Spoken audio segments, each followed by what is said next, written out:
আরও একবার শিরোপার লড়াইয়ে মাঠে নামতে চলেছে লিওনেল মেসির আর্জেন্টিনা ও লামিন ইয়ামালের স্পেন।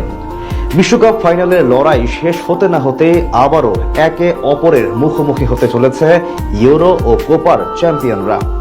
আকাশী নীলদের কাছ থেকে বিশ্বকাপ ট্রফি ছিনিয়ে নেওয়া স্পেন এবার জিততে চাইবে আরও একটি শিরোপা।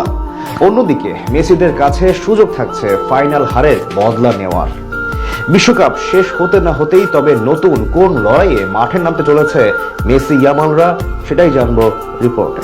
স্পেনের বিপক্ষে ফাইনাল হারের ক্ষত এখনো শুকায়নি আকাশ নীলদের। ফেরান তোরেসের একমাত্র গোলে বিশ্বকাপ ট্রফি হাতছাড়া হয়েছে আলবিসেলেস্তেদের। আবারও ফাইনাল হারের বেদনা নিয়ে মাঠ ছাড়তে হয়েছে লিওনেল মেসিকে। তবে বিশ্বকাপ ফাইনাল হারের ক্ষত না শুকানোর আগেই আবারও সেই স্পেনের বিপক্ষে মাঠে নামতে চলেছে লিওনেল স্কালোনির দল।